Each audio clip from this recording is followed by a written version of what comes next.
नमस्कार दोस्तों, आप सभी का जवाहर नवोदय विद्यालय की एकमात्र free online coaching classes Navodayan classes 2020 में हार्दिक स्वागत है, अभिनंदन।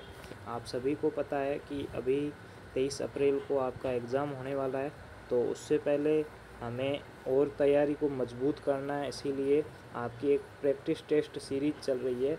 हर दिन शाम 6 बजे आपकी क्लास होती है, जिसमें प्रैक्टिस टेस्ट को सोल्व करवाए जाते हैं, जिसमें 40% मानसिक योग्यता के होते हैं, 20% गणित के होते हैं यानी कि मैथ्स के होते हैं, और 20% लैंग्वेज के होते हैं, जिसमें यहाँ पर लैंग्वेज कौन सी चलती है, हिंदी। और अगर आप इंग्लिश मीडियम के स्टूडेंट हैं तो ये दोनों तो कॉमन है, और लैंग्वेज है ये 5 से 6 बजे तक इंग्लिश मीडियम की क्लास चलती है इंग्लिश की, ठीक है। तो वहाँ पर वो ज्वाइन हो जाए और बाद में ये 60 क्वेश्चन यहाँ से समझ लें, ठीक है। तो इसी क्रम में आगे बढ़ते हैं और आज का प्रैक्टिस टेस्ट शुरू करते हैं। यहाँ पर देखिएगा, पहला भाग देखते हैं। मानसिक योग्यता के टोटल 10 भाग होते हैं और प्रत्येक भाग में 4-4 क्वेश्चन होते हैं, यानी कि टोटल 40 क्वेश्चन होते हैं, ठीक है, और 50 नंबर के होते हैं। अब देखिए निर्देश फर्स्ट देखिए, निम्न प्रश्नों में 4 आकृतियाँ 1, 2, 3, 4 दी गई है, जिसमें से किन्हीं 3 आकृतियों में समानता है, अर्थात वे कुछ हद तक सदृश्य है, तथा एक आकृति अन्य 3 से भिन्न है। उस भिन्न आकृति को चुनिए, यानी कि कौन से टाइप से, ओड मैन आउट से है। ओड मैन आउट आपको ओड चुनना है, सबसे अलग कौन सा है। तो यहाँ पर देखिए कोई एक ट्रायंगल दिया हुआ है, त्रिभुज, यहाँ पर चारों त्रिभुज दिए हुए हैं, बाकी सभी त्रिभुज में यहाँ पर 2 एंगल दिए हुए, 2 कोण हैं, ठीक है। लेकिन जो पहला वाला त्रिभुज दिया हुआ है उसमें 3 कोण दिखाई दे रहे हैं, तो ये पहला वाला सबसे अलग हो जाएगा। दूसरा देखिए, दूसरा क्वेश्चन क्या कह रहा है, दूसरा एक सब में बाहर गोला है और गोले के अंदर त्रिभुज दिए हुए, इसमें भी त्रिभुज है, इसमें भी गोले के अंदर त्रिभुज है, इसमें भी गोले के अंदर त्रिभुज है, लेकिन जो 3 नंबर आकृति है उसमें गोले के अंदर त्रिभुज नहीं है, एक वर्ग है, तो ये सबसे अलग हो जाएगा। इसमें देखिए, इसमें 2 आकृतियाँ दी हुई है, और मतलब प्रत्येक में 2-2 आकृतियाँ दी हुई है, ठीक है, और दोनों आकृतियाँ समान है, यानी कि पहला वो जो ऑप्शन दिया हुआ है ना, उसमें पहले दोनों ही वर्ग दिए हुए, एक तो वर्ग ऐसे सीधा है, एक ऐसे टेढ़ा दे दिया, ठीक है। ये दोनों वर्ग है, ये भी दोनों आकृतियाँ दोनों सेम है, ये भी दोनों सेम है, लेकिन जो चौथी ऑप्शन नंबर 4 है उसमें ये सीधी आकृति है, ये पंचभुज है, लेकिन जो टेढ़ी है ये षष्ठभुज है, ठीक है। तो यहाँ पर ये दोनों अलग हो जाएगी, ठीक है। तो इसमें तीसरे में चौथा ऑप्शन हो जाएगा। इसमें देखिए, इसमें 6 गोले हैं, इसमें 2 गोले हैं, इसमें 4 गोले हैं, उसमें 5 गोले हैं, ठीक है। तो यहाँ पर देखिए 6, 2, 4, 5, तो बाकी सभी इवन नंबर है, यानी कि सम संख्याएं हैं, लेकिन जो 5 है वो विषम संख्या है, यानी 5 गोलों वाली आकृति सबसे अलग हो जाएगी। तो यहाँ तक आपको समझ में आ चुका होगा। अब अगला देखिए, दूसरा भाग देखते हैं, सेकंड भाग। प्रश्न संख्या 5 से 8 निम्नलिखित प्रश्नों में प्रश्न आकृति तथा 4 उत्तर आकृतियां हैं, 1, 2, 3, 4 दी गई है। उस उत्तर आकृति को चुनिए जो प्रश्न आकृति में बिल्कुल सदृश्य हो या समान हो, ठीक है। प्रश्न आकृति यहाँ पर आपके सामने है, इसमें समान कौन सी दी हुई है ये आपको चूज करना है। तो यहाँ पर सबसे पहले देखिए, यानी कि बीच वाला ये गोला है, इसमें जो दोनों डंडियाँ इस तरफ से ऐसे जा रही है, यानी कि बीच वाले में से जो एक बॉक्स बना हुआ है उसमें त्रिभुज बन रहा है, वो ऐसे बन रहा है। तो यहाँ पर देखिए, इसमें ऐसे ही बन रहा है, इसमें गलत बन रहा है, यानी कि ये गलत हो जाएगा। इसमें भी ये ऐसे बन रहा है, सही है, और इसमें भी सही बन रहा है, तो यानी कि ये और ये तीनों सही हो सकते हैं, लेकिन दूसरा ऑप्शन है ये गलत हो जाएगा। अब देखिए, जो यहाँ पर ऊपर की जो दो डंडियाँ जा रही है वो ऐसे जा रही है, ठीक है, यानी कि बाहरी कोनों के ऊपर जा रही है, तो इसमें बाहरी कोनों के ऊपर जा रही है, यानी कि ये सही हो सकता है। इसमें देखो, ये दूसरी ओर जा रही है, अंदर की ओर, ठीक है, यहाँ अंदर की ओर जा रही है, लेकिन जाना कहाँ, बाहर की ओर जाना चाहिए था, तो ये तो वैसे गलत हो जाएगा, और ऐसे भी गलत था, तो ये तो सीधा गलत हो जाएगा। ये भी बाहर की ओर जा रही है, यानी कि ये सही हो सकता है, और ये भी सही हो सकता है। अब आगे देखिए, इसके पीछे क्या है कि ये बॉक्स बना हुआ है, वो सिर्फ पीछे वाला ये इतना बॉक्स बना हुआ है, ठीक है, यानी बीच में ये कटिंग वगैरह नहीं है। ये देखो, ये पूरा एक लंबा बॉक्स है, यानी कि ये गलत हो जाएगा। दूसरा ऑप्शन तो सीधा गलत था पहले से भी, ये ऑप्शन सही हो सकता है। इसमें देखिए, ये ऊपर जो 1 मिनट रुकिए, ये लाइनें दी हुई है, ऊपर ये बॉक्स बना हुआ है, ये लाइनें नहीं है, बल्कि यहाँ पर सीधा ऐसे है, यहाँ तक इतना है, उसके बाद में सीधे ऐसा है, ठीक है, मतलब कि बीच वाली लाइन नहीं है, सीधे बाद में ऐसे ऐसे दिया हुआ है, ठीक है। लेकिन यहाँ पर जो चौथी आकृति है उसमें ये भी लाइन बीच में दी हुई है, ये नहीं होनी चाहिए, ठीक है। तो यहाँ पर कौन सा सही हो जाएगा, ऑप्शन नंबर 1 है, दूसरा गलत था, तीसरा पहला भी गलत था और तीसरा एकदम आपका राइट आंसर हो जाएगा, चौथा गलत हो जाएगा, ठीक है। इसमें देखिए ये छठा क्वेश्चन है, छठे क्वेश्चन में देखते हैं इसमें क्या है, 1 मिनट रुकिए, ठीक है। यहाँ पर देखिए पहले दो पत्तियाँ हैं, ठीक है, उसके बाद में एक ऐसी पत्ती है, उसमें ऐसे 2 पत्तियाँ एक साथ, उसके बाद में एक पत्ती और उसके बाद में वापस से 2 पत्तियाँ, ठीक है। यानी कि ऊपर साइड में सबसे पहले एक पत्ती है, तो इसमें 2 पत्तियाँ, यानी कि ये गलत हो जाएगा। इसमें ऐसे मुरझाई हुई है, यानी ये भी गलत हो जाएगा, और या तो ऑप्शन बी होगा या फिर सी होगा। अब देखिए बी में ऑप्शन 2 में पत्तियाँ हैं ना, वो खुली खुली है, लेकिन इसमें पास पास पत्तियाँ हैं, तो ऑप्शन नंबर डी है वो आपका एकदम राइट आंसर हो जाएगा, ठीक है। अब क्वेश्चन नंबर 7 को देखते हैं। 7 क्वेश्चन क्या कह रहा है, क्वेश्चन 7 में ध्यान से देखोगे तो एक गोला है, गोले के अंदर एक त्रिभुज बना हुआ है, और त्रिभुज में सिर्फ और सिर्फ एक छोटा सा गोला है, बाकी त्रिभुज में किसी भी प्रकार की लाइन नहीं आ रही है। तो यहाँ पर देखो इसमें त्रिभुज में ये तिरछी वाली लाइन अंदर से जा रही है, यानी कि ये गलत हो जाएगा। इस त्रिभुज में गोला नहीं है तो ये गलत हो जाएगा, इसमें भी गोला नहीं है तो ये भी गलत हो जाएगा, और तीसरा ऑप्शन है ये आपका एकदम सही हो जाएगा, ठीक है। तो 7 प्रश्न हो गए। 8वां प्रश्न देखते हैं। यहाँ पर देखिएगा ध्यान से कि आपको एक क्यूब होता है ना, यहाँ पर देखिए 1 मिनट,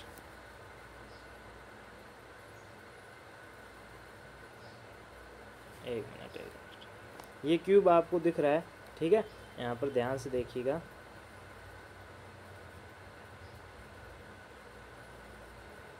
एक मिनट, ये आयत बन गया है, ठीक है। ऐसे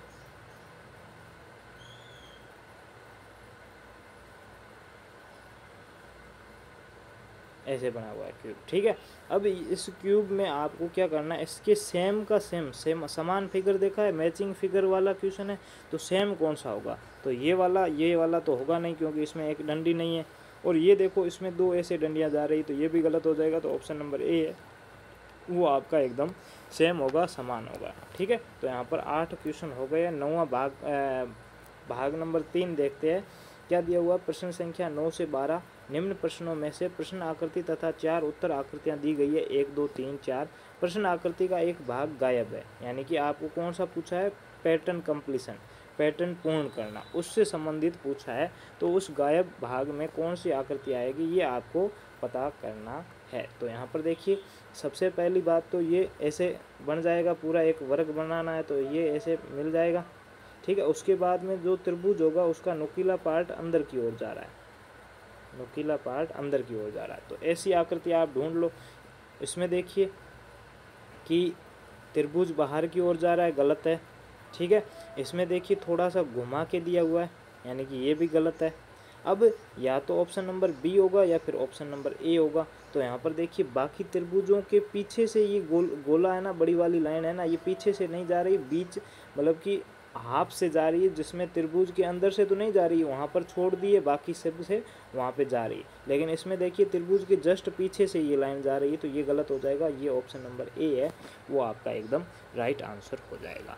9वां प्रश्न कर दिया। अब 11वां करते हैं, उसके बाद में 12वां और 10वां करेंगे। तो पहले तो ये क्रॉस लग जाएगा, उसके बाद में यहाँ पर 1 बिंदु, यहाँ पर 2, यहाँ पर 3 और यहाँ पर अब 4 बिंदु हो जाएंगे। तो पहले लाइन उसके बाद में 4 बिंदु, ठीक है। तो पहले लाइन उसके बाद में 4 बिंदु, इसमें 1 है इसमें 4 है, लेकिन सीधे नहीं है। अब या तो ऑप्शन ए बी होगा या फिर सी होगा। तो पहले लाइन आएगी उसके बाद में बिंदु, इसमें बाद में लाइन आ गई तो ये गलत हो जाएगा, और ऑप्शन नंबर सी है वो आपका एकदम राइट आंसर हो जाएगा। अब आगे देखिए 10वां और 12वां क्वेश्चन। इसमें देखिए कि ये जस्ट जैसे बना हुआ है, जस्ट इसका उल्टा बना हुआ है, यानी कि दर्पण प्रतिबिंब कह सकते हैं ना, जस्ट इसका उल्टा बना हुआ है। तो ये वाला होगा, उसका जस्ट ये उल्टा होगा, तो बड़ा वाला पार्ट है वो नीचे आएगा और उसका मुंह इस तरफ से होगा, ठीक है, मुंह इस तरफ होगा। तो यहाँ पर देखिए इसमें बड़ा पार्ट ऊपर है, यानी कि ये गलत हो जाएगा। इसमें दोनों बराबर है, ये भी गलत हो जाएगा। इसमें भी दोनों भाग बराबर है, ये भी गलत हो जाएगा। तो पीछे ऑप्शन नंबर 4 है वो आपका एकदम राइट हो जाएगा, ठीक है। अब यहाँ पर देखिए इसमें क्या दिया हुआ है, ये शायद पहले भी क्वेश्चन किया हुआ है, वापस से रिपीट हो गया है। इसमें देखो 4 गोले हैं, उसमें देखो क्रॉस मल्टीप्लाई जैसे करते हैं वैसे दिए हुए, इसमें दोनों में ऐसे एक ही लाइन दी हुई है, लेकिन इन दोनों में क्रॉस दिया हुआ है, दो दो लाइनें दी हुई है। ठीक है, यानी कि सब में यही है, पहले वाले बॉक्स में यही है, दूसरे वाले में भी यही है, तीसरे वाले में भी यही है, तो जो चौथा बॉक्स होगा उसमें भी इसी प्रकार होगा, यानी कि पहले दो ऐसे और उसके बाद में क्रॉस होगा, यानी कि ऐसी आकृति जहाँ पर आपको दिखे वो सही होगी। तो इसमें देखो ये ऑप्शन नंबर ए है वो सही हो जाएगा, इसमें दोनों ऊपर की ओर है ये गलत हो जाएगा, इसमें दोनों साइड की ओर है ये भी गलत हो जाएगा, इसमें ये क्रॉस वाला है ये इस तरफ होना चाहिए, ऐसे नहीं होना चाहिए, तो ये भी गलत हो जाएगा, और ऑप्शन नंबर ए है वो आपका एकदम राइट आंसर हो जाएगा। 3 भाग पूरे हो चुके। अब चौथा भाग करते हैं। चौथा भाग क्या कह रहा है कि प्रश्न संख्या 13 से 16 तक है। निम्न प्रत्येक प्रश्न में 3 आकृतियां दी गई है तथा चौथी आकृति के स्थान पर क्वेश्चन मार्क है, प्रश्नवाचक चिन्ह है, क्वेश्चन मार्क है। यदि प्रश्न आकृति में एक श्रृंखला है, सीरीज है, ये सीरीज वाला क्वेश्चन है, सीरीज कंप्लीशन, ज्ञात कीजिए कि उत्तर आकृतियों में से कौन सी आकृति श्रृंखला को पूरा करती है। अब श्रृंखला को कौन सा पूरा करती है ये पता करना है। तो सबसे पहले देखो ये ऐसे क्रॉस जा रहा है, उसके बाद में नीचे आ रहा है, उसके बाद में ऐसे जा रहा है, तो अब क्रॉस इस तरफ से जाएगा। अब क्रॉस मतलब कि यहाँ पर होगा वो इस तरफ क्रॉस होगा। तो पहले तो ये देखो इस तरफ क्रॉस कौन सा है, ये और ये तो गलत हो जाएंगे। अब या तो 1 नंबर होगा या फिर सी होगा। तो इसमें देखिए कि पहले कितना है, पहले देखो 1 2 3 4 5 यानी कि 10 बॉक्स है इसमें, 10 बॉक्स इसमें। बाद में इसमें क्या किया, इसमें 6 बॉक्स दे दिए। अब वापस से इसमें 10 बॉक्स है तो वापस से इसमें 6 करेंगे, तो ऑप्शन नंबर ए है वो सही हो जाएगा, 10 वाला गलत हो जाएगा। तो ऑप्शन नंबर 10 ए है वो आपका एकदम राइट आंसर हो जाएगा। अब आगे देखिए 14 नंबर क्वेश्चन को देखते हैं। ठीक है, तो यहाँ पर देखिए 14 नंबर क्या है कि पहले एक सीधी लाइन थी, उसके बाद में उसके नीचे एक लाइन थी, दूसरी बाद में क्या किया, ये लाइन यहाँ पर आ गई। ठीक है, यानी कि नीचे आ गई, और यहाँ पर इसमें भी एक लाइन यहाँ पर ऐसे थी ना, उसको भी एक बढ़ा दिया। उसके बाद में तीसरी लाइन इस तरफ गई, ये भी इस तरह बढ़ा दिया। अब क्या कहा, यहाँ इतना तो है, एक ऊपर और बढ़ जाएगा और एक तीर का निशान यहाँ पर आ जाएगा। तो ऐसा कौन से में, ऑप्शन नंबर सी में है, ये आपका एकदम राइट आंसर हो जाएगा। ठीक है, अब आगे देखिए क्वेश्चन नंबर 15 देखते हैं। तो क्वेश्चन नंबर 15 देखिए कि यहाँ पर ऐसी तिरछी लाइनें कितनी है, ऐसे 1 2 3 4, ऐसे तिरछी लाइन 4 है, और ऐसे भी कितनी 1 2 3 4, ऐसे भी 4 लाइन है। दूसरे में क्या कर दिया कि ये तो तिरछी लाइन थी उसको एक कम कर दिया, और पीछे 4 लाइनें सीधी और तिरछी लाइनें 3। अगले में क्या किया, अब सीधी लाइन को कम कर दिया, तो 3 सीधी और 3 तिरछी। अब अगले में क्या करेंगे, अब 3 तो ऐसे सीधी लाइन रखेंगे ही रखेंगे, और टेढ़ी लाइन को कम कर देंगे, क्योंकि सबसे पहले ये बराबर थी, उसके बाद पहले टेढ़ी लाइन को कम किया था, उसके बाद में सीधी, अब वापस से टेढ़ी लाइन को कम करेंगे। तो ऐसे 3 ऐसी लाइन है, उसमें 2 ऐसी लाइन है। तो यहाँ पर ऑप्शन नंबर 4 है वो आपका एकदम राइट आंसर हो जाएगा। 16 नंबर प्रश्न देखिए कि एक बॉक्स यहाँ पर भरा हुआ, एक यहाँ पर भरा हुआ। ठीक है, जो ये वाला बॉक्स है वो अपनी जगह से नहीं हिल रहा है। ठीक है, लेकिन ये वाला बॉक्स है ये एक एक बॉक्स हिल रहा है, यानी पहले यहाँ पर था, उसके बाद में यहाँ पर आ गया, ये रहा, उसके बाद में इसके पास वाले में आ गया, ये रहा, अब इसके पास वाले में आ जाएगा, यहाँ पर नीचे वाले में। तो यानी कि ऑप्शन नंबर सी है वो आपका एकदम राइट आंसर हो जाएगा। ठीक है, तो यहाँ पर 16 क्वेश्चन पूरे हो चुके हैं। अब अगले देखिए भाग नंबर 5 देखते हैं। निर्देश प्रश्न संख्या 17 से 20 तक। निम्न प्रश्नों में 3 प्रश्न आकृतियों के बाद चौथी आकृति के समान पर एक प्रश्न चिन्ह है। प्रश्न चिन्ह यहाँ पर दिया हुआ है। पहली 2 प्रश्न आकृतियाँ परस्पर संबंध है, और तीसरी और चौथी के बीच में भी वही संबंध होना चाहिए, यानी कि ये क्वेश्चन किससे, एनालॉजी से क्वेश्चन है। ठीक है, अब देखिए इसमें एक लाइन है तो इसमें 1 और 2 कर दिया। तो यहाँ पर देखो पहली में और दूसरी में संबंध क्या है, एक लाइन थी उसमें 1 बढ़ा दिया। अब यहाँ पर ऐसे एक लाइन है तो ऐसे 2 लाइनें बढ़ा दो, तो ऑप्शन नंबर डी है वो आपका एकदम राइट आंसर हो जाएगा। उसके बाद में 19 नंबर में क्या किया, 19 में ऐसे 3 लाइनें सीधी थी, इसको टेढ़ा किया और 1 कम कर दिया। अब ये ऐसे है, इसको ऐसे टेढ़ा करो और 1 कम कर दो, यानी कि ऐसे लाइनें 3 आनी चाहिए। तो इसमें 3 केस में आ रही है, ऑप्शन नंबर डी है वो आपका एकदम राइट आंसर हो जाएगा। तो 17 और 19 हो गए। अब 18 और 20 को देखते हैं। इसमें देखिए 18 और 20 में क्या है, ऊपर एक बॉक्स है उसमें एक आयत है, उस आयत को क्या कर दिया, एक भुजा बढ़ा दी, आयत में 4 भुजाएं होती है और यहाँ पर एक भुजा बढ़ा दी तो यहाँ पर 5 भुजा हो गई।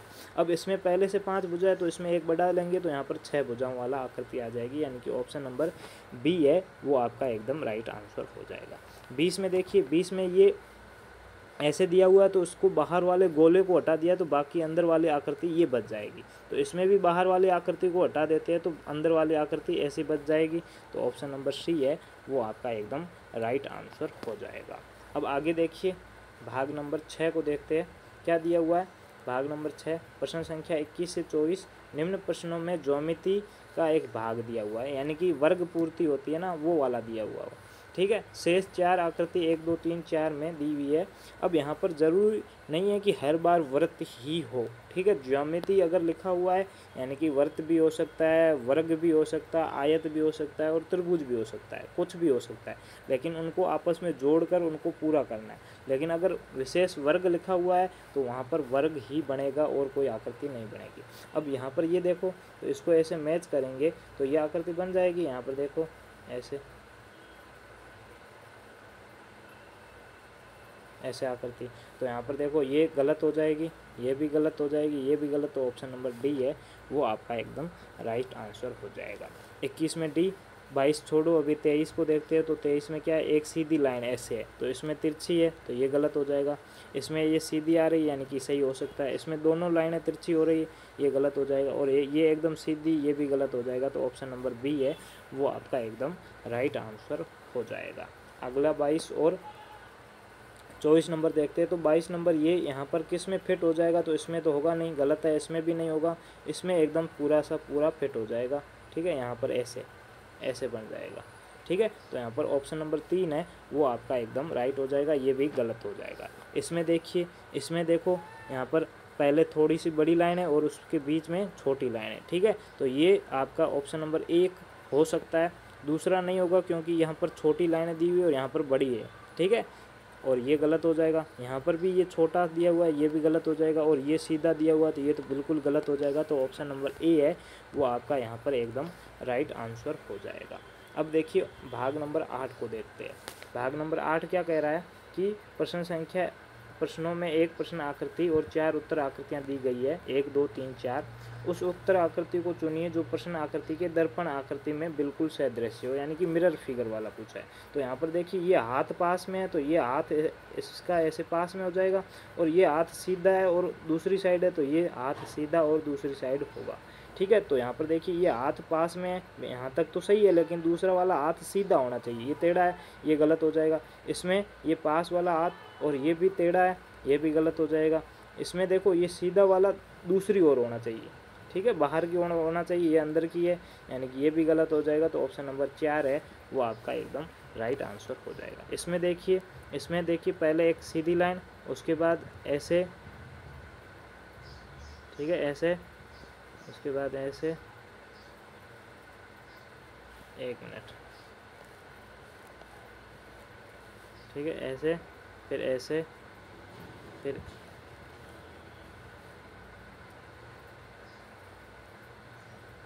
ऐसे, ठीक है, ऐसी आकृति बननी चाहिए। तो यहाँ पर देख लीजिए, अब देखो ये यहाँ पर पास में है, ये त्रिभुज छोटा सा बनेगा ना, मतलब मुड़ेगी ना यहाँ पर एंगल में, वो पास में मुड़नी चाहिए, तो ये यहाँ पर पास में मुड़ी नहीं, यहाँ पर पीछे जाके मुड़ी है तो ये गलत हो जाएगा। ये पास में मुड़ी है यानी कि ये सही हो सकता है, ठीक है। इसमें देखो ये गलत हो जाएगा, और ये वाला भी सही हो सकता है, लेकिन यहाँ पर देखो ये है ना नीचे वाला, ये पास में है लेकिन यहाँ पर ये बाहर की ओर है तो यहाँ पर भी बाहर की ओर बनेगा, ठीक है। अब देखिए ये पास, एक मिनट रुकिए, इसको कैसे बनाएंगे, तो यहाँ पर एक मिनट देखिए, ठीक है, ये ऐसे आ जाएगा और ऐसे चला जाएगा, उसके बाद में इस तरह से आ जाएगा और ऐसे बन जाएगा, और यहाँ पर ऐसे दोनों मिल जाएंगे। तो इसमें आकृति कौन सी दी हुई है, तो ऑप्शन नंबर जो बी है, सॉरी डी है, एक मिनट, थोड़ा सा उल्टा बना दिया, यहाँ पर ऐसे होगा ना, तो यहाँ पर देखिए एक ऐसी आकृति, ठीक है, उसके बाद में ऐसी, उसके बाद में यहाँ पर देखिए कि इसमें क्या आकृति ऐसी होगी, उसके बाद में ऐसी बनेगी, ऐसी हो जाएगी, तो ऐसी आकृति बनेगी, यानी कि ये जो बाहर है ना, ये भी बाहर होना चाहिए, ये अंदर की साइड होना चाहिए। तो इसमें ये अंदर की साइड है और ये बाहर की साइड है, यानी कि ऑप्शन नंबर डी है वो आपका एकदम राइट आंसर हो जाएगा। ये गलत हो जाएगा, ये भी गलत हो जाएगा। क्यों दूसरा ऑप्शन क्यों गलत होगा? क्योंकि ये पास वाला, ये नीचे वाला है, ये पास में दूर नहीं है, ठीक है। बाकी ये दोनों तो दूर ही है, तो ये गलत हो जाएंगे। अब देखो 27 नंबर और 28 नंबर देखते हैं। तो यहाँ पर देखिए क्या है, तीर इस साइड है, बाहर की ओर है, तो यहाँ पर भी क्या होगा, इस साइड बाहर की ओर होगा और ऊपर होगी। तो ये दोनों तो ऑप्शन गलत हो जाएंगे। अब या तो 3 नंबर होगा या फिर 4 नंबर होगा। तो अब देखो अब कौन सा होगा, तो इसमें जस्ट जो पास में जो छोटा सा वर्ग बना हुआ है वो उसका साइज़ क्या होगा। तो यहाँ पर देखिए एक पहले गोला और उसके बाद में यहाँ पर बाहर की ओर।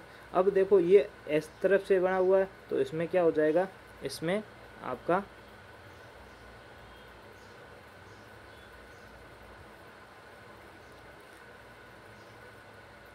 बाहर की ओर ऐसे त्रिभुज बन रहा है ना, तो ये भी बाहर की ओर त्रिभुज बन जाएगा, यानी कि ऐसे बन जाएगा, ठीक है। यहाँ पर ऐसे क्रॉस वाली लाइन आएगी, उसमें यहाँ पर बाहर की ओर बन जाएगा।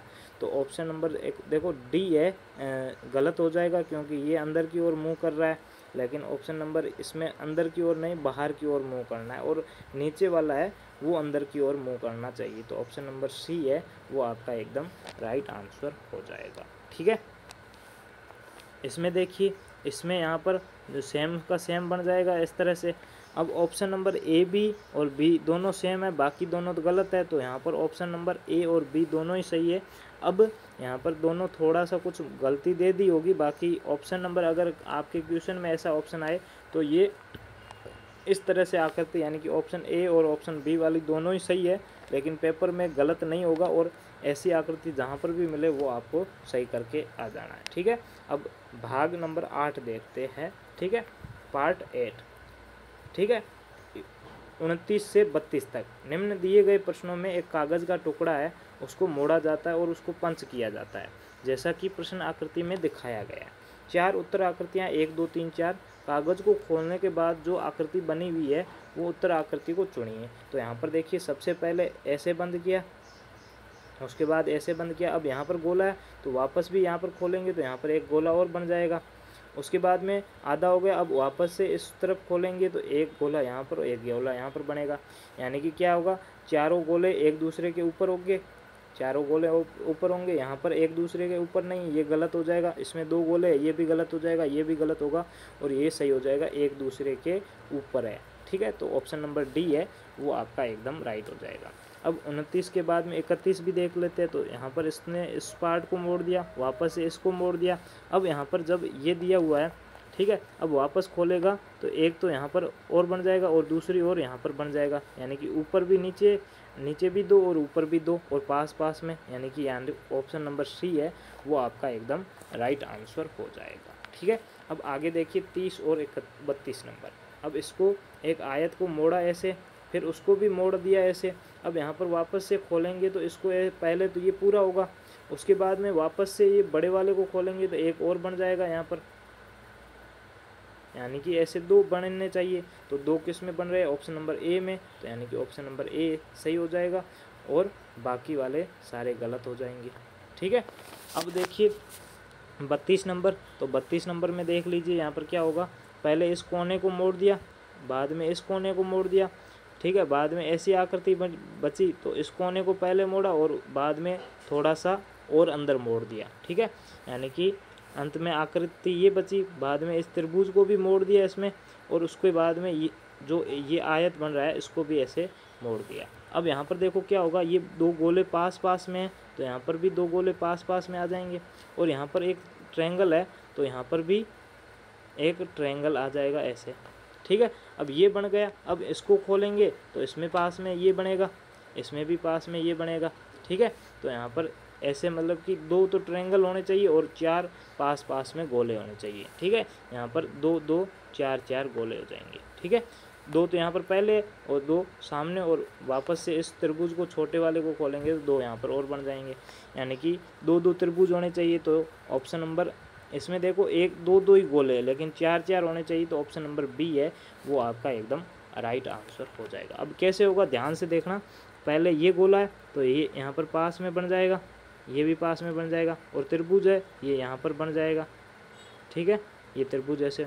अब इसको वापस से खोलेंगे तो 2 गोले यहाँ पर पास में बनेंगे, ये भी 2 पास में बनेंगे, तो 4 4 8 गोले होंगे और 2 त्रिभुज हो जाएंगे, यानी कि ऑप्शन नंबर बी है वो आपका एकदम राइट हो जाएगा। अब भाग नंबर 9 को देखते हैं।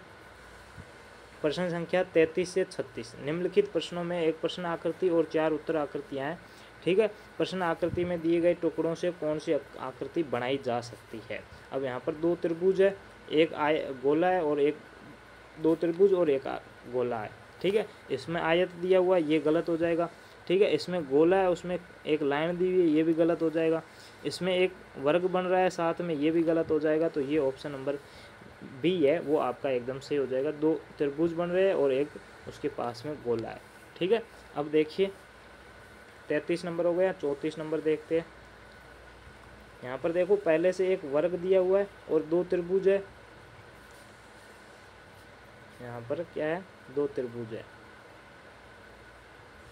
ठीक है। जब दोनों त्रिभुजों को बनाएंगे तो भी वर्ग बनेगा, और एक तो वर्ग दिया हुआ है, तो इसमें देखो नीचे वर्ग दिया हुआ है और यहाँ पर 2 त्रिभुजों को मिला दिया, यानी कि पहला ऑप्शन सही हो सकता है। दूसरे में देखिए वर्ग में भी 2 कर दिए, तो लेकिन वर्ग तो एक ही है, ये गलत हो जाएगा।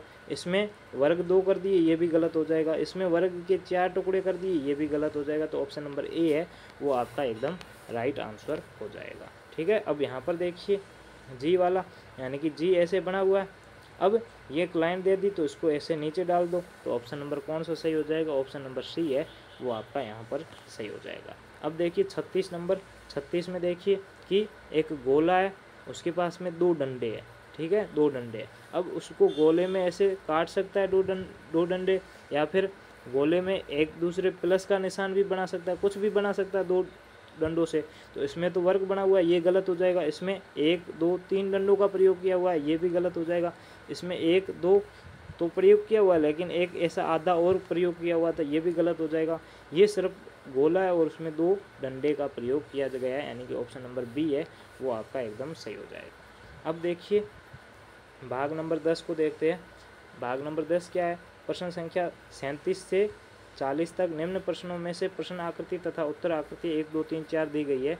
उत्तर आकृति को उस आकृति का पता लगाइए जो प्रश्न में निहित हो। एम्बेब्ड फिगर वाला क्वेश्चन है, ठीक है, छुपी हुई आकृति का क्वेश्चन है। यानी कि देखो पहले तो जेड बनना चाहिए, पहले तो ये देखो जेड बनना और उसके पीछे ऊपर जस्ट गोला बन रहा हो, तो इसमें जेड नहीं बन रहा है, ठीक है। इसमें भी जेड नहीं बन रहा है, इसमें भी जेड नहीं बन रहा है, तो बाकी ऑप्शन नंबर सी 4 है वो सही हो जाएगा। तो यहाँ पर देखिए इसमें जेड बन रहा है और उसके ऊपर गोला भी है, और उसके ऊपर 2 लाइनें हैं, वो दूसरी वाली ये वाली 2 लाइनें आ जाएगी। तो ऑप्शन नंबर डी है वो आपका एकदम सही हो जाएगा। अब 39 नंबर प्रश्न में देखिए, पहले नीचे में ऐसे होना चाहिए और ऊपर एक आयत होना चाहिए। तो इसमें ऊपर आयत तो पड़ा है, यहाँ पर देख लीजिए, इसमें ऊपर ये आयत मिल जाएगा आपको, ये देखो ये आयत मिल जाएगा, और नीचे ऐसा भी मिल जाएगा, यानी कि ये सही हो सकता है। इसमें नीचे आयत ये ऐसे मिल रहा है, लेकिन ऊपर ऐसे नीचे ऐसे मतलब कि ये ऐसे नहीं, ऐसी आकृति नहीं मिल रही है, ऐसी आकृति, ठीक है। तो इसमें भी नहीं मिल रही, इसमें भी नहीं मिल रही, इसमें भी नहीं मिल रही, तो ऑप्शन नंबर ए है वो आपका एकदम सही हो जाएगा। इसमें यहाँ पर ऐसी आकृति मिल रही है, ठीक है। अब देखिए 38 नंबर और 40 नंबर, ऐसी आकृति किसमें मिली हुई है। तो यहाँ पर एक डंडा है, उसके बाद में ये थोड़ा सा उल्टा दे दिया, ये इस तरफ बाहर नहीं करना है, इस तरफ बाहर करना है, तो ये गलत हो जाएगा। इसमें देखिए, इसमें यहाँ पर ऐसी लाइन आ रही है और एक ऊपर डंडा भी है और नीचे आकर ऐसे भी हो रहा है, यानी कि ये सही हो सकता है। इसमें ऊपर कोई डंडा नहीं है इन दोनों में, तो ये दोनों गलत हो जाएंगे। तो ऑप्शन नंबर बी है वो आपका एकदम राइट आंसर हो जाएगा, ठीक है। अब देखिए इसको पूरा करना है। इसमें देखिए इसमें कैसी आकृति इसमें दिख रही है, तो यहाँ पर देखिए ये वर्ग वाले में दिखेगी नहीं, इसमें देख लीजिए, तो यहाँ पर ऐसे देखिए ये वाली, बाद में ऐसे ऐसे आकृति बन रही है, ठीक है। सॉरी, पहले ये वाली, उसके बाद में इसको ऐसे कर दिया, उसके ऐसे और बाद में ऐसे, ठीक है। ये आकृति इसमें बन रही है बिल्कुल, ये इसमें नहीं बन रही और इसमें तो बिल्कुल नहीं बन रही है, तो ये गलत हो जाएगा, ठीक है। तो यहाँ पर मानसिक योग्यता का पूरा पार्ट कर लिया है, 40 में से 40 क्वेश्चन कर लिए। आपको कितने नंबर आए कमेंट करके बताइए, उसके बाद में अपन मैथ्स के क्वेश्चन स्टार्ट करते हैं, ठीक है। अब मैथ्स के क्वेश्चनों को देखते हैं, तो यहाँ पर ध्यान से देखिए। ठीक है, मैथ्स के क्वेश्चन बहुत ही सिंपल है। पहला क्या दिया हुआ, 48, 144 और 576 का में से क्या होगा, HCF पूछा है। ठीक है, HCF का मतलब ऐसी संख्याएं जिसका इन सब में भाग जा रहा हो। ठीक है, ऐसी संख्या जिसका इन सब संख्याओं में भाग जा रहा हो, मतलब कि एक छोटी से छोटी संख्या है जिसका मतलब कि 48 में भी भाग जाता हो और 144 में भी भाग जाता हो और 576 में भी भाग जाता हो। तो यहाँ पर देखो ये तीनों के तीनों अभाज्य संख्याएं तो है नहीं, तो एक तो होगा नहीं। अब या तो 48 होगा या 144 होगा या 576 होगा। तो देख लो, क्या 48 का भाग 48 में जाता है, बिल्कुल जाता है। 144 में जाता है या नहीं जाता है, तो 144/48 इसमें भाग देंगे। तो यहाँ पर देख लीजिए कि 2 से काटेंगे तो 7 और 2, इसको 2 से काटेंगे तो 2 और 4। ठीक है, इसको वापस से 2 से काटेंगे तो यहाँ पर कितना आ जाएगा, 3 और 6, और इसको काटेंगे तो 12। 12 का भाग पूरा पूरा जा रहा है 3 बार, यानी कि 144 में भी 48 का भाग जा रहा है, यानी कि इसका भी HCF 48 हो गया। अब 576 को भी देख लेते, तो 576/48। ठीक है, इसमें देखिए इसको काटते हैं तो 2, फिर 8 दूनी 16, 1 और 8 दूनी 16, वापस से इसके नीचे 24, इसको वापस से 2 से काटेंगे तो यहाँ पर 7 और 1 4 4 और इसको 12। अब 12 का स्क्वायर कितना होता है, 144, तो ये 12 बार कट जाएगा, तो इसमें भी 48 का भाग जाता है, यानी कि इन तीनों संख्याओं का जो मैसे होगा वो कितना होगा, 48 होगा। अब आप चाहे ना तो अलग अलग वो हम गुणनखंड करते हैं ना, वैसे भी आप निकाल सकते हो। बाकी मैं यहाँ पर शॉर्ट तरीके से बता सकता हूँ कि इस तरह से भी निकलता है। अब इसमें देखिए 1 सही 1/8 का दशमलव तुल्य क्या होगा, तो 1 सही 5/8। ठीक है, पहले तो इसको साधारण भिन्न में बदलो, तो 8 एकम 8, 8 और 5 13, 13/8। अब 13 में 8 का भाग दे दो, जो भी आएगा। यहाँ पर देखो 13 में 8 में यहाँ पर उल्टा दे दिया। ठीक है, 13 में भाग देना है किसका, 8 का। तो पहले तो एक बार जा रहा है, तो यहाँ पर 8, उसके बाद पीछे कितने बचेंगे, 5। अब पॉइंट लग जाएगा, यहाँ पर 50 हो जाएगा, तो 8 छंग 48, 6 बार चला जाएगा, यहाँ पर 48, पीछे 2 बचेगा, फिर 0 आएगा, 8 दूनी 16। ठीक है, 20 में से 16 घटाएंगे 4 बचेगा, फिर 0 आएगा। अब 8 5 40, यानी कि 1.654, यानी कि 40 बार पूरा पूरा जा रहा है ना, तो 1.625, यानी कि ऑप्शन नंबर डी है वो आपका एकदम राइट आंसर हो जाएगा। यदि भाजक डिवाइजर कितना है, 51 है, भागफल यानी कि डिविडेंट है वो 16 है, और शेषफल यानी कि रिमाइंडर है वो 27 है। तो आपको भाज्य पूछा है, यानी कि वो संख्या क्या होगी जिसमें इन सब का। तो आपको पता है कि एक सीधा सा फॉर्मूला है भाज्य ज्ञात करने का, भाज्य बराबर भागफल भाजक गुणा भागफल प्लस शेषफल। ठीक है, शेषफल। अब काफ़ी बच्चे तो ऐसे होंगे जिनको ये भी नहीं पता है कि भाज्य क्या होता है, भागफल क्या होता है, भाजक क्या होता है। तो यहाँ पर ध्यान से देख लेना, ठीक है, अच्छे से देख लेना कि ऐसे भाग का चिन्ह होता है। ठीक है, जिस संख्या में हम भाग दे रहे हैं वो अंदर वाली संख्या भाज्य कहलाएगी। ठीक है, क्या कहलाएगी, भाज्य। और जिसका भाग दे रहे हैं वो भाजक कहलाएगी। जो हमारा आंसर आएगा वो भागफल कहलाएगा, क्वाइंटेंट। ठीक है, भागफल। ठीक है, और पीछे जो बचेगा वो आपका क्या कहलाएगा, शेषफल। क्या कहलाएगा, शेषफल। ठीक है, तो ये आ जाएगा। ठीक है, तो भाज्य अगर अंदर वाली संख्या को ज्ञात करना है तो इन दोनों को गुणा कर दो, उसमें से ये जोड़ दो, तो आपकी ये संख्या आ जाएगी। तो यहाँ पर देखिए भाज्य ज्ञात कैसे करेंगे, ध्यान से देखना। अब देखो भाजक कितना है, भाजक यहाँ पर देख लो 51 है, तो 51 गुणा 16 प्लस 27। ठीक है, तो यहाँ पर देखो 16 एकम 16, हासिल 1। ठीक है, 16 पिंजू 80, 80 और 1 81, इसमें 27 को जोड़ना है, तो तो यहाँ 8 और 7 और 6 13, हासिल 1, 2 और 3 3 और 1 4 और 8 का 8, 843 आ रहा है। यानी कि ऑप्शन नंबर 1 है वो आपका यहाँ पर एकदम राइट आंसर हो जाएगा। अब 2000 का 7.5% क्या होगा? 2000, ठीक है। तो यहाँ पर देखिए 2000 का 7.5%, 7.5/100, ठीक है। तो 2 जीरो से 2 जीरो कट जाएगा।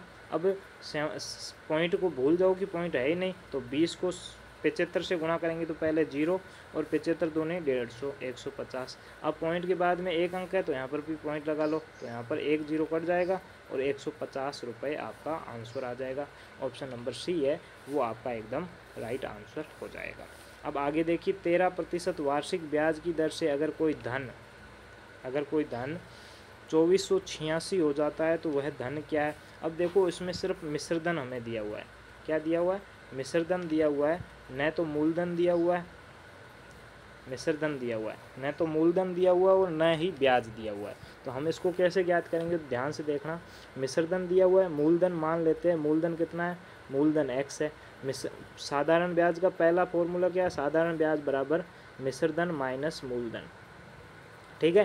तो यहाँ पर साधारण ब्याज क्या आ जाएगा? तो मिश्र धन कितना है? तो मिश्र धन आपका 2486 है, तो 2486 माइनस मूलधन कितना है? x है, तो साधारण ब्याज ये आ जाएगा, ठीक है। अब ये मूलधन x आ गया, साधारण ब्याज ये आ गया। अब साधारण ब्याज का दूसरा फॉर्मूला लगाओ जिसमें मूलधन भी है, दर भी है, समय भी है, ठीक है। और वो वाला फॉर्मूला लगाएंगे तो साधारण ब्याज बराबर मूलधन गुणा दर गुणा समय बटे 100। तो यहाँ पर देखिए मूलधन साधारण ब्याज खुद कितना है? तो साधारण ब्याज यहाँ पर कितना है? 2486 माइनस x बराबर मूलधन कितना है? तो मूलधन x गुणा 13, यानी कि 13, एक मिनट रुकिए, 13/100, ठीक है। अब देखिए 100 इधर जाएगा तो इनसे गुणा हो जाएगा। अब देखो दोनों को अलग अलग गुणा करना पड़ेगा, तो पहले 2486 को करेंगे तो 2486, उसके पीछे 2 गुणा 0 माइनस 100 को x से गुणा करेंगे तो 100x बराबर 13 को इधर x से गुणा करेंगे तो 13x आ जाएगा, ठीक है। अब ये 100x माइनस में इधर जाएगा तो प्लस में, तो 2486 00 बराबर ये इधर जाएगा तो प्लस में, तो प्लस जोड़ेंगे तो 113x। अब x का मान ज्ञात करना है तो 113 इधर गुणा में, इधर आते ही भाग में, तो इधर 113 भाग में आ गया। अब 113 का भाग देना है तो यहाँ पर देखिए भाग कितनी बार जा रहा है? तो यानी कि पीछे क्या है? 3 और 3 दूनी 6 होता है, यानी कि पीछे वाली संख्या है वो 2 होनी चाहिए। तो अगर इसको बड़ी संख्या से गुणा करेंगे तो पहले तो 2 से सीधा गुणा करेंगे तो चलेगा नहीं। अब 12 से गुणा करते हैं सीधे, क्योंकि इकाई का अंक 2 होना चाहिए। तो 12 से गुणा करेंगे तो 12 या 36, हासिल 3, 12 एकम 12, 12 और 3 15, हासिल 1, 12 और 1 13, यानी कि इसमें भी कम पड़ रहे हैं। अब पीछे इकाई का अंक 2 वाली कौन सी संख्या है? तो 2 हो गई, 12 हो गई। अब 22 से गुणा करेंगे तो 22 से गुणा करेंगे तो 22 तिया 66, हासिल 6, 22 एकम 22, 22 और 6 28, हासिल 2, 22 एकम 22, 22 और 2 24, यानी कि 2486, यानी कि 113 है वो 2486 से कितनी बार कट जाएगा? 22 बार कट जाएगा। और पीछे 2 जीरो है तो इसमें भी 2 जीरो आ जाएंगे। तो यहाँ पर 2200 यानी कि 2200 आपका आंसर हो जाएगा। ऑप्शन नंबर डी है वो आपका एकदम राइट आंसर होगा। अब आगे वाले देखो, उस वर्ग का क्षेत्रफल ज्ञात करो जिसका परिमाप कितना है? 48। तो वर्ग के परिमाप का फॉर्मूला क्या है? 4 गुणा भुजा, ठीक है। तो 4 गुणा भुजा बराबर 48। हमें भुजा ज्ञात करनी है तो भुजा बराबर 48/4, तो इसमें भाग देंगे तो 12 आ जाएगी। तो भुजा कितनी आ गई? 12। अब उस वर्ग का क्षेत्रफल ज्ञात करना है तो क्षेत्रफल का फॉर्मूला क्या है? भुजा स्क्वायर, ठीक है, साइड स्क्वायर। तो यहाँ पर साइड कितनी है? 12 है, 12 का स्क्वायर करेंगे तो 144 वर्ग मीटर या फिर स्क्वायर मीटर आप कह सकते हो। तो ऑप्शन नंबर बी है वो आपका एकदम राइट आंसर हो जाएगा, ठीक है। अब यहाँ पर देखिए अगला कि 4006, 4055, 44,004 और 444 का योगफल कितना होगा? जोड़ना है, ठीक है। तो कितने के? तो 4006, 4055, 44,004 और 444, ठीक है, इन सबको जोड़ना है तो 6 और 4 10, 10 और 5 15, 15 और 4 19, ठीक है, 19 हासिल 1, ठीक है, 5 और 1 6, 6 और 4 10 हासिल 1, ठीक है, 1 और 4 5, फिर 4 4 8 4 12, 12 का 2 हासिल 1, 4 और 1 5, 52,902, 509, यानी कि ऑप्शन नंबर सी है वो आपका एकदम राइट आंसर हो जाएगा। अब इसको सरल करना है तो यहाँ पर देखो 5 माइनस, पहले कोष्ठक को सोल्व करते हैं। यहाँ पर देखो 5 माइनस कोष्ठक को सोल्व करेंगे तो पहले इसको कन्वर्ट कर दो। तो यहाँ पर क्या लिखा हुआ 2 2 सही 1/4 माइनस 3/4, तो इसको कन्वर्ट साधारण भिन्न में कन्वर्ट करेंगे तो 4 दूनी 8 और 1 9/4, तो 9/4 सॉरी बटे 4 नहीं है बटे 2 है, यहाँ पर बटे 2 है तो 2 दूनी 4, 4 और 1 5/2, 5/2 माइनस 3/4, ये कोष्ठक बंद, फिर कोष्ठक प्लस, बीच में प्लस का चिन्ह है तो प्लस, बाद में यहाँ पर 3 दूनी 6, 6 और 1 7/2 माइनस 4 एकम 4, 4 और 1 5/2, ठीक है। अब इसको कैसे करेंगे तो पहले इनका एलसीएम लेते हैं, तो इनका एलसीएम 4 आएगा, 4 में 2 का भाग देंगे तो 2 आएगा, 2 को 5 से गुणा करेंगे तो 10 माइनस 3 प्लस इसको करेंगे तो यहाँ पर 4 आएगा इसका भी, ठीक है, तो यहाँ पर 4, इसमें 2 का भाग देंगे तो 2 को 7 से गुणा करेंगे तो 14 माइनस 5, ठीक है, और यहाँ पर माइनस 5 था तो 5 के नीचे कुछ भी नहीं है तो 1 लिख सकते हैं, तो यहाँ पर 5 के नीचे 1 लिख दिया। अब यहाँ पर देखो अब क्या होगा, तो यहाँ पर देखिए ध्यान से देखना कि 5 माइनस 5/1 माइनस 10 में से 3 गए तो 7/4 प्लस 14 में से 5 गए तो 9/4। अब इन सब का एलसीएम लेंगे तो 4 आ जाएगा, ठीक है, 4 फिर 5, 4 में 1 का भाग देंगे तो 4 और 4 को 5 से गुणा करेंगे तो 20, 20 माइनस 4 में 4 का भाग देंगे 1 और 1 में से 7 को गुणा करेंगे 7 प्लस 7। अब 20 में से 7 को घटाएंगे तो 13, 13 में 7 को वापस से जोड़ेंगे तो कितना आ जाएगा, 7 नहीं है 9 है, ठीक है, यहाँ पर 9 है पीछे, ठीक है, 14 में से 5 को घटाएंगे तो पीछे 9 बचेगा। तो पहले 20 में से 7 घटाएंगे 13, 13 में से 9 को जोड़ेंगे तो 22 हो जाएगा, तो 22/4, 22 में 4 का भाग देंगे तो 5 एकम 5 बार पूरा चला जाएगा, 2 बचेगा,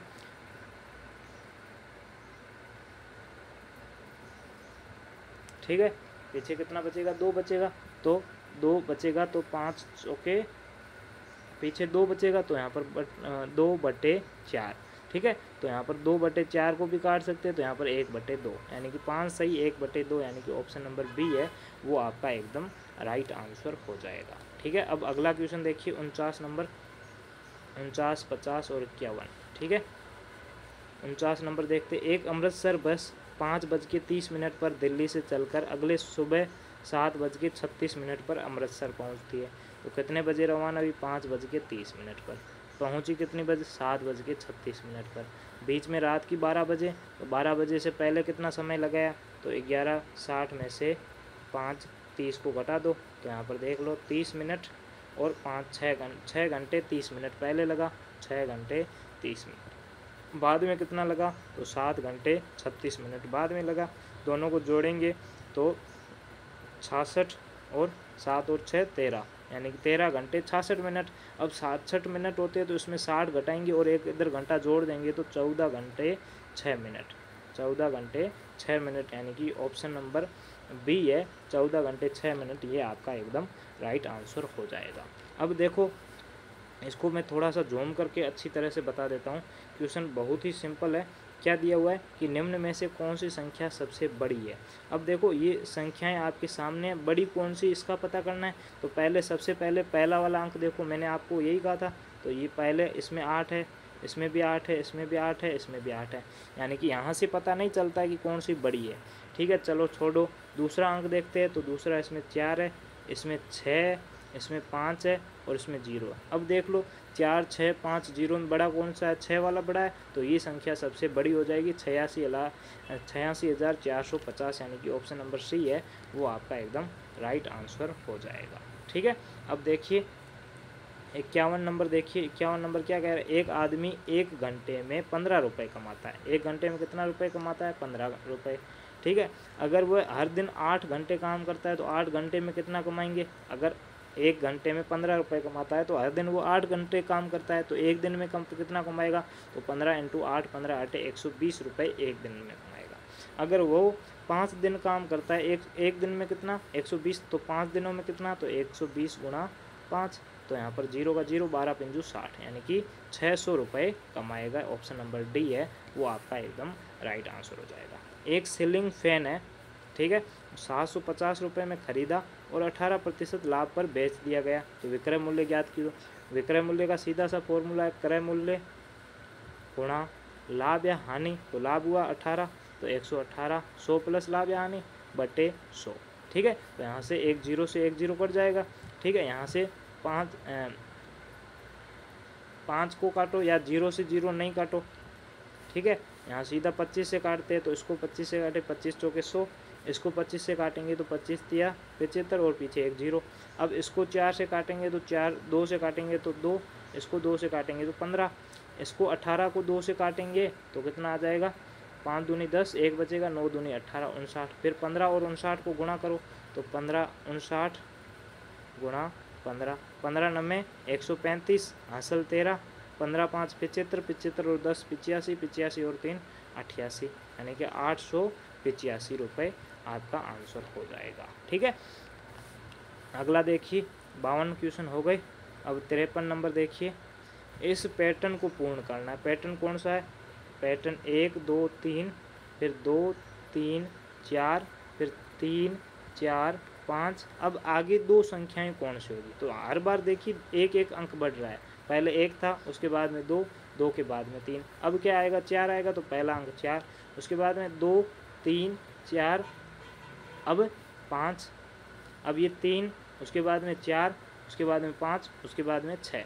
अब यहाँ पर देखो 4 है, 4 के बाद में एक और बढ़ जाएगा 5, फिर 6 7, यानी कि 456 और 567, तो 456 और 567 यानी कि ऑप्शन नंबर सी है वो आपका एकदम राइट आंसर हो जाएगा, ठीक है, ऑप्शन नंबर सी। अब देखिए ग्राफ वाला है क्वेश्चन। क्वेश्चन तो बहुत ही सरल है।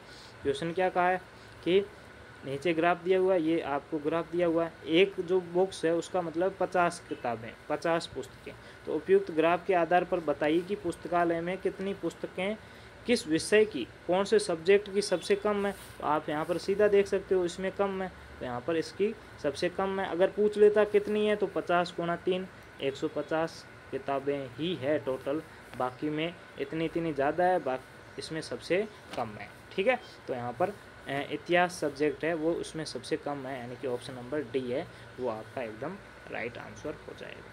अब देखो क्या पूछा है, ऐसा क्वेश्चन पूछा जाता है और घुमा के पूछा जाएगा तो आपसे होगा नहीं, ठीक है। 7 0 1 2 3 से बनने वाली छोटी से छोटी सम संख्या क्या है। अब देखो सबसे पहले छोटी से छोटी संख्या पूछी है, यानी कि आपको क्या करना है, छोटी से छोटी बनानी, यानी कि 0 दूसरे नंबर पर, 1 2 1 0 2 3 7। अब उसमें भी क्या होना चाहिए, उसमें भी सम संख्या होनी चाहिए। तो सम यहाँ पर सम सिर्फ सम कौन सा अंक है, तो सम तो यहाँ पर आप देखोगे तो जो 2 है वो सम अंक है, बाकी 0 तो दूसरे स्थान पर ही आएगा, उसका स्थान चेंज नहीं कर सकते। तो यहाँ पर 2 है, ये सबसे पीछे चल जाएगा, तो यहाँ पर 1 0 3 7 2, यानी कि 10,372, यानी कि ऑप्शन नंबर ए है वो आपका एकदम राइट आंसर हो जाएगा। अगर आपको ऐसे नहीं बनानी आती तो भी आप कर सकते हो। कैसे करोगे, ये सारी संख्याएं हैं, ठीक है। पहले तो ये देखो सारी संख्याएं सम है या नहीं है, तो इसमें एक ये सम नहीं है, बाकी सारी सम है। अब देख लो इनमें से सबसे छोटी संख्या कौन सी है, तो ये 12,370 है। हाँ, तो ये 12,003 मतलब कि ऑप्शन नंबर ए है, यानी कि 0 पीछे चला जाएगा। अब देखो यहाँ पर 12,370 है और यहाँ मतलब इसमें 0 पीछे कर दिया। अब 0 पीछे करने से क्या नुकसान हुआ वो भी मैं बता देता हूँ। इसमें क्या दिया हुआ 73,210 और इसमें 10,000, तो यहाँ पर 10,000 और यहाँ पर 12,000 हो गया, तो ये संख्या तो 10,000 से बड़ी हो गई ना, तो ये गलत हो जाएगा। और ये तो 73,000 तो वैसे भी बड़ा है, तो ये तो वैसे ही गलत हो जाएगा। तो ऑप्शन नंबर 1 है वो हमेशा सही हो जाएगा। आपको हमेशा ध्यान रखना है 0 है वो हमेशा दूसरे स्थान पर होना चाहिए, अगर सम संख्या बनानी, विषम बनानी हो, बाकी वाले अंक चेंज कर लेना, लेकिन 0 है वो दूसरे स्थान पर ही होना चाहिए। बाकी अभी आपको मैंने अभी बताया ना कि आप ऑप्शन से चेक कर सकते हो कौन सी छोटी है, अगर छोटी पूछी है तो वो सही हो जाएगा। अब देखो 3 गिरजाघर है जिसमें 10, 12 और 15 मिनट के अंतराल पर घंटियाँ बजती है। वे एक साथ 8:30 बजे बजी थी, तो अगली बार कितने बजे बजेगी? तो इसमें आपको क्या पता है आपको कि इसमें एलसीएम लेना पड़ता है, तो 10, 12 और 15 का एलसीएम लेंगे। तो पहले 10 में 2 का भाग देंगे तो 5, 12 में देंगे तो 6, 15 में नहीं जाएगा तो 15 का 15, फिर से 2 का भाग देंगे तो यहाँ पर 5, यहाँ पर इसमें चला जाएगा 3 बार, इसमें 15। ठीक है, फिर से 2 का नहीं जा रहा, अब 3 का भाग देंगे तो इसमें 5, 1, 5, अब 5 का भाग देंगे तो 1, 1, 1। अब देखो 5 दिया 15, 15 दूनी 30, 30 दूनी 60, यानी कि 60 आ गया। 60 पीछे क्या है? मिनट है, यानी कि 60 मिनट बाद वो घंटियाँ एक साथ बजेगी। 60 मिनट का मतलब 1 घंटा। अगर सुबह 8:30 बजे बजी है तो अब 1 घंटे बाद यानी कि 9:30 बजे वापस से दोबारा बज जाएगी। ठीक है, यानी कि ऑप्शन नंबर बी है वो आपका एकदम राइट आंसर हो जाएगा। अब ये बॉक्स देखिए, पहले 6, उसके बाद में 6 को 4 से गुणा किया तो 24, अब दोनों को मिला दिया तो 6, 24। उसके बाद में 7, 7 को 4 से गुणा करेंगे तो 7 चौक 28, बाद में 7 और 28 दोनों को मिला लिया। उसके बाद में 8, 8 को 32 से किया तो 32, फिर 8 और 32 दोनों को मिला लिया।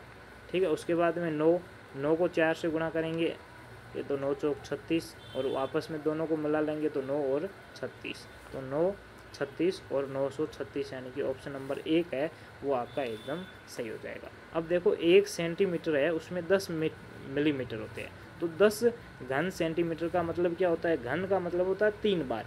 ठीक है, 1 गुणा 1 गुणा 1। ठीक है, 1 मिनट रुकिए, 1 गुणा 1 गुणा 1। ठीक है, अब देखो 1 सेंटीमीटर का मतलब 10 मिलीमीटर था, तो यहाँ पर 1 घन सेंटीमीटर का भी मतलब क्या होगा? 10 सेंटीमीटर होगा। तो यहाँ पर देखो 10 गुणा 10 गुणा 10। ठीक है, इनको गुणा करेंगे तो 1000 आ जाएगा। अब यहाँ पर क्या पूछा है?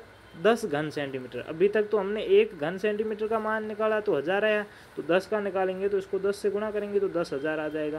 तो यहाँ पर इसका मान क्या आ जाएगा? 10,000 घन मिलीमीटर, यानी कि ऑप्शन नंबर सी है वो आपका एकदम राइट आंसर हो जाएगा। अब देखो संख्या 3, 0, 7, 4, 6 यानी कि 30,746 में किस संख्या का स्थानीय मान सबसे अधिक होगा? तो आपको पहला पता है कि जिस का स्थान का मान ज़्यादा होगा तो पहला अंक है उसका एकदम सबसे ज़्यादा मान हो जाएगा। क्यों होगा? क्योंकि इसमें इकाई का मान 1 से गुणा करेंगे, इसको 2 से, इसको मतलब इसको 10 से, इसको 100 से, इसको 1000 से, इसको लाख से गुणा करेंगे तो 3 का स्थानीय मान होगा वो 3 लाख होगा, जो कि सबसे अधिक होगा।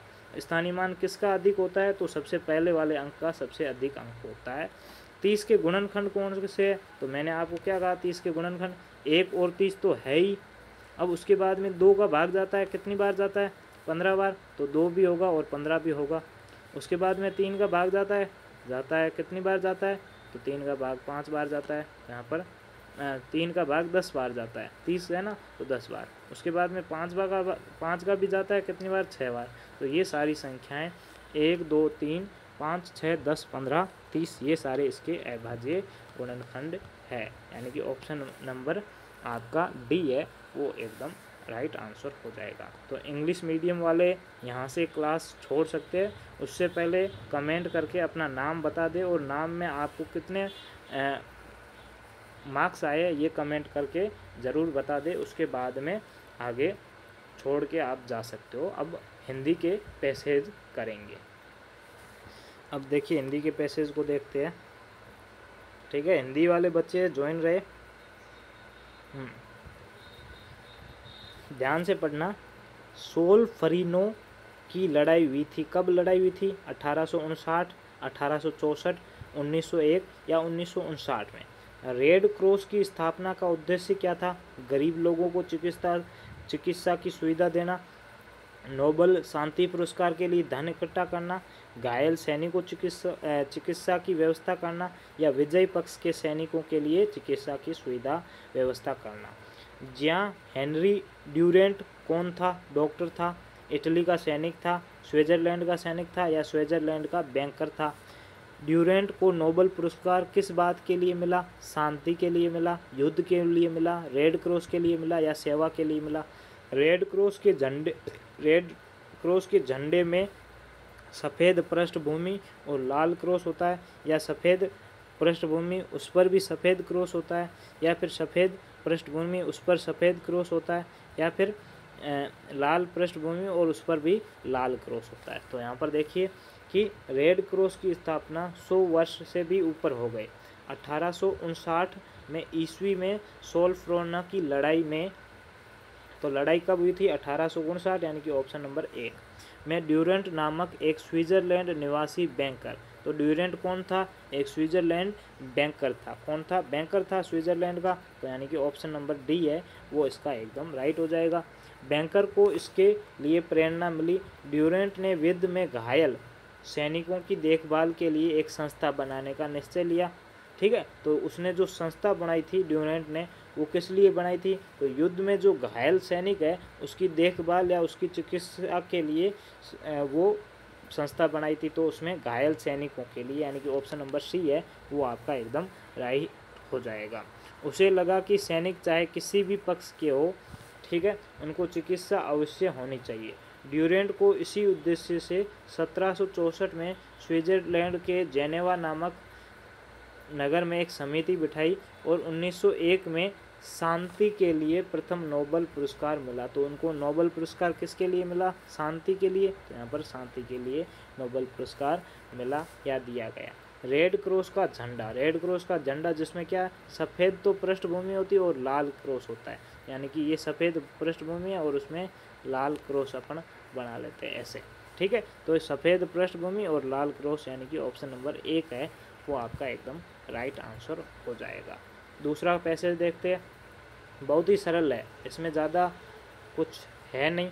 ठीक है, अब देखिए बिहार, पहले क्वेश्चन पढ़ लेते हैं।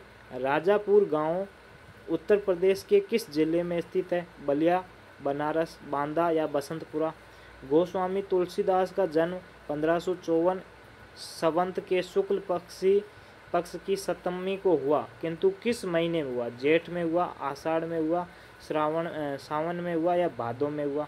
ठीक है, बाबा नर हरिदास ने तुलसीदास को किस मंत्र की दीक्षा दी? तो देवी मंत्र, गायत्री मंत्र, शिव मंत्र या राम मंत्र की? माता पिता के देहांत के बाद तुलसीदास को बचपन में किसने पाला पोसा? तो ओलियादाई, धनियादाई, गंगादाई और चनियादाई। ठीक है, धिक्कारना शब्द का विलोम शब्द क्या है? यानी कि धिक्कारने का जस्ट उल्टा क्या होगा? रोना होगा, खोना होगा, दुलारना होगा या बोलना होगा। अब देखो पहले से प्रश्न पढ़ने से फ़ायदा क्या है? जैसे हम प्रश्न पैसेज पढ़ेंगे तो हम पता चलता जाएगा कि हाँ ये ऐसा भी प्रश्न पूछा था, तो वहाँ पर रुक जाएंगे और वापस से पैसेज प्रश्नों को देखेंगे तो पता चल जाएगा कि ये प्रश्न यहाँ से पूछा गया है। जैसे कि बिहार राज्य के पश्चिम में उत्तर प्रदेश है और इसी उत्तर प्रदेश के बांदा नामक जिले में, तो कौन सा जिला है? बांदा नामक, यानी कि ऑप्शन नंबर सी है वो आपका एकदम सही हो जाएगा। बांदा जिले में राजापुरा गाँव में एक गांव है। इसी राजापुरा गांव में गोस्वामी तुलसीदास की जन्मभूमि है।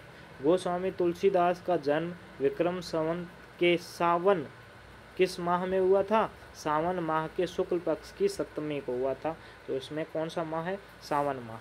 ठीक है, उनके पिता का नाम आत्माराम और उनकी माता का नाम होलसी था। दुर्भाग्यवश उनके माता पिता का देहांत हो गया, बचपन में ही हो गया था।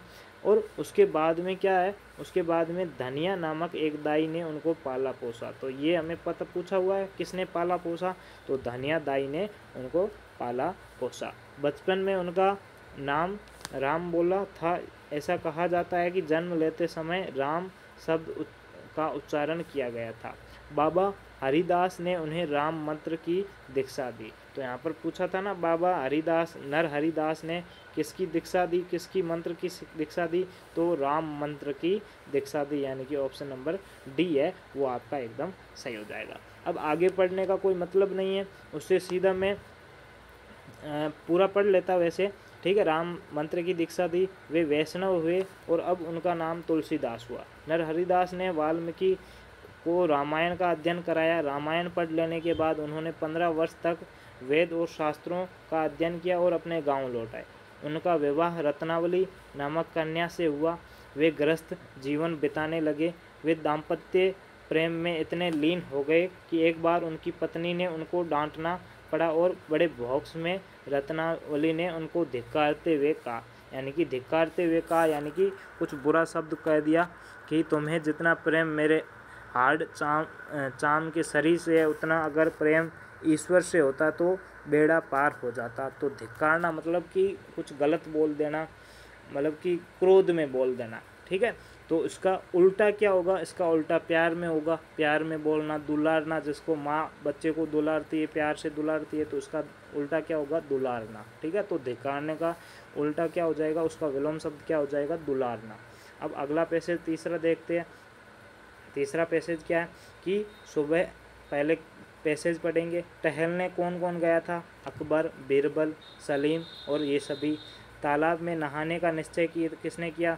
बीरबल ने, अकबर ने, सलीम ने या किसी ने नहीं? तो स्नान कौन नहीं करना चाहता था? सलीम, बीरबल, अकबर या अकबर और सलीम दोनों। एक गधे का बोझ है, ये किसने कहा? अकबर ने कहा, बीरबल ने कहा, सलीम और बीरबल ने कहा या सलीम ने कहा।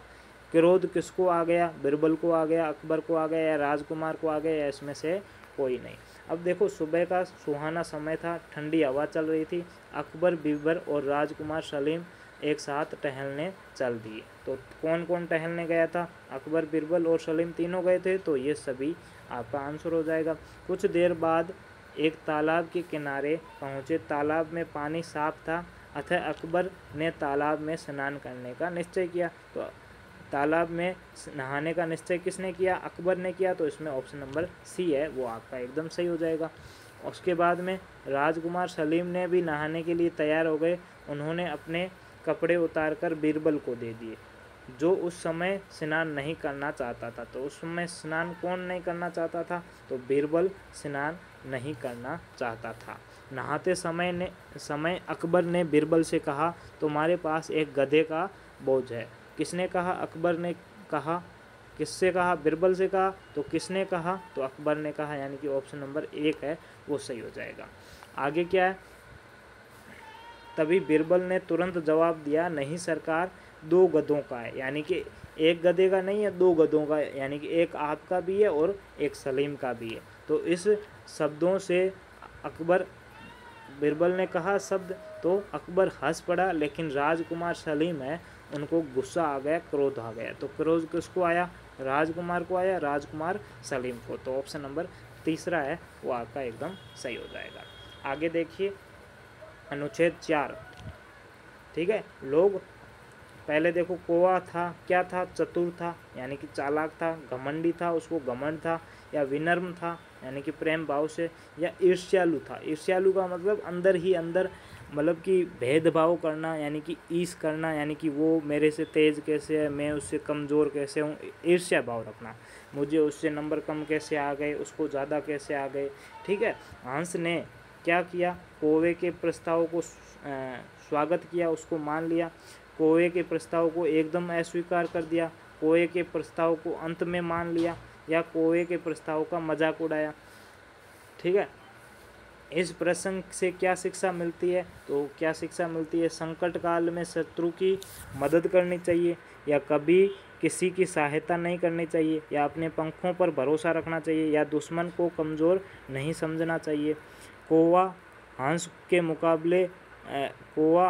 को मुकाबले में हराना चाहता था, क्योंकि उसे प्रशंसा मिलेगी। हंस को प्रशंसा मिलेगी, हंस को काला कहा जाएगा, हंस को उस पर दया आ जाएगी। कौवे के विपरीत हंस अपनी सामान्य गति से उड़ा, क्योंकि उसे कौवे से डर लगता था, अपने पर गर्व था, परिणाम के बारे में भरोसा नहीं था, या अपने पर भरोसा था। अब देखो, लोग हंस की प्रशंसा करते हैं और मुझे काला कहते हैं। कौन बोल रहा है? कौवा बोल रहा है कि लोग हंस की तो प्रशंसा करते हैं और मुझे काला कहते हैं। मैं तो हंस से भी तेज़ उड़ सकता हूँ, यानी कि हंस से भी तेज़ उड़ सकता हूँ, क्यों न मैं उसे उड़ने के मुकाबले में ललकारूँ।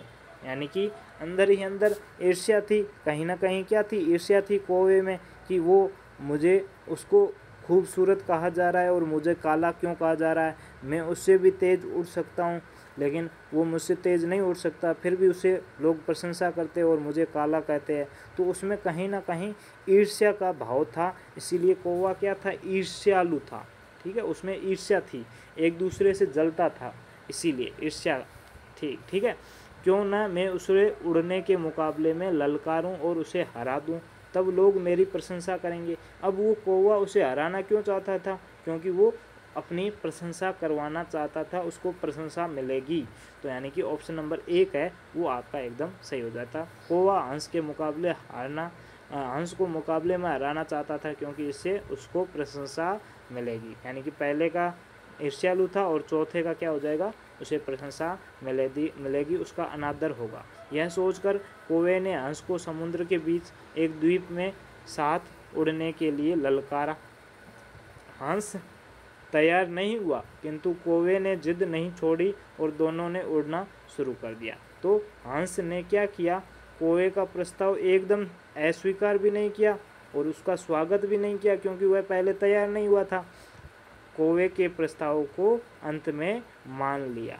तो इसका दूसरे ऑप्शन का तीसरा ऑप्शन सही हो जाएगा। आगे देखिए, आरंभ में कौवा अत्यंत तेज गति से उड़ता चला गया और हंस से आगे निकल गया। हंस अपनी सामान्य गति से उड़ता रहा। कौवा शीघ्र ही थक गया और नीचे गिरने लगा।